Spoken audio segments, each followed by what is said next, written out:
Our last concert of the season on Monday is a concert featuring music by Czech composers, one of which we all know, the second of which some of us know, and the third of which hardly any of us know. And I'm fascinated by this.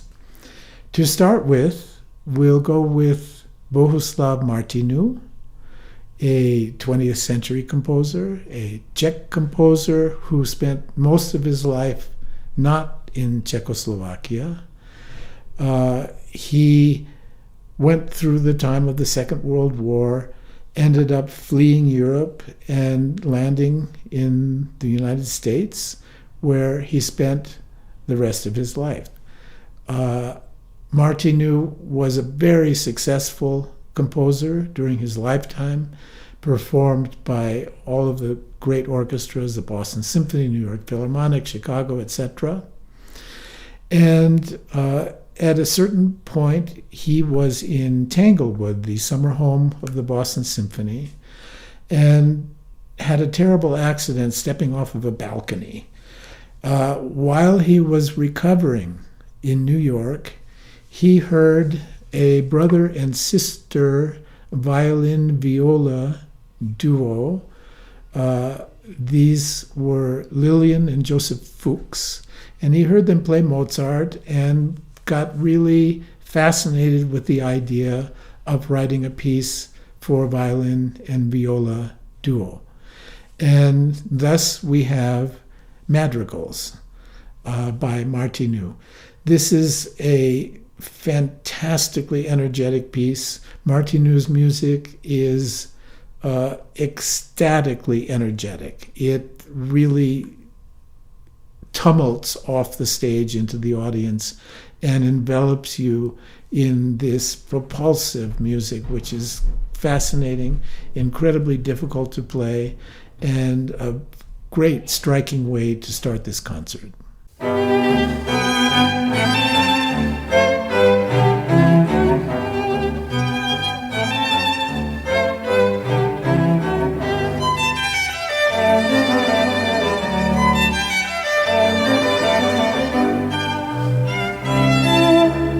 Following the MARTINÜ, we have a piece by a composer by the name of Josef MYSLIVEČek. This is a fascinating character. He was a contemporary of Mozart. He was one of the most famous opera composers of his time, particularly in Italy, where he had great success in Naples, which was really the center of opera at that time, also at the Scala, and he wrote numerous operas. But more interestingly, he was very close friends with Mr. Mozart. And in fact,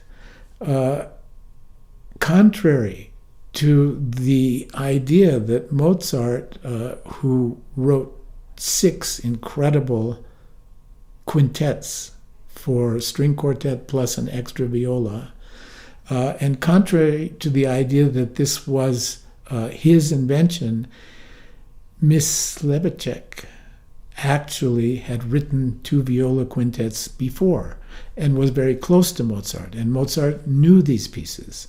There were other pieces by him that Mozart emulated, and he was altogether a very important figure, both outwardly and tangentially, with this relationship to Mozart.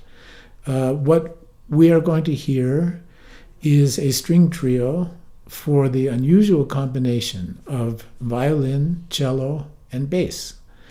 And it's a great example of what comes from composers who have faded from our consciousness altogether, but wrote magnificent music.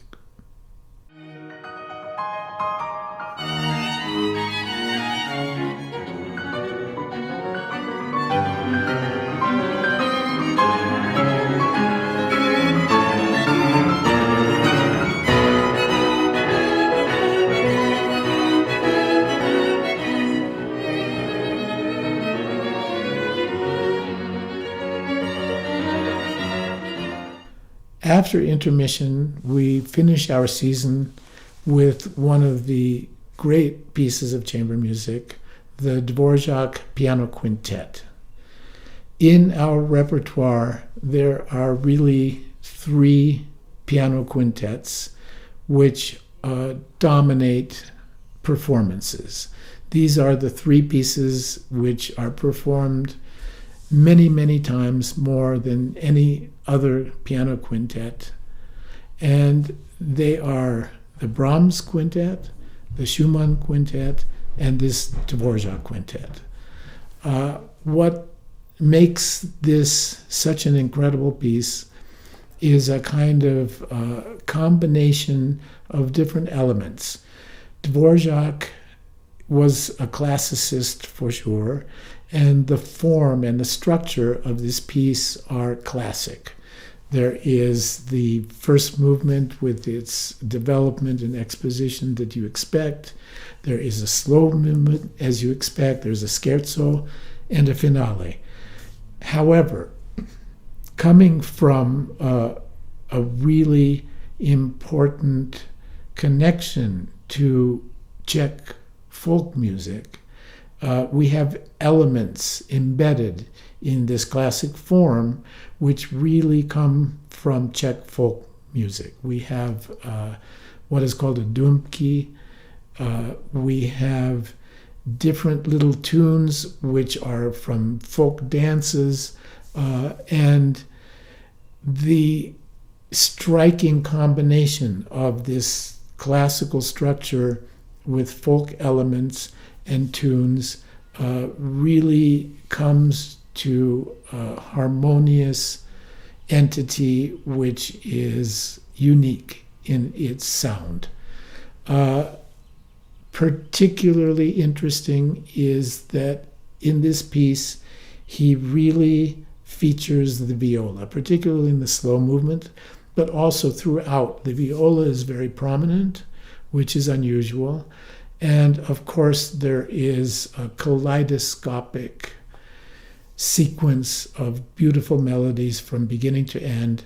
And this is altogether a wonderful way to finish our season.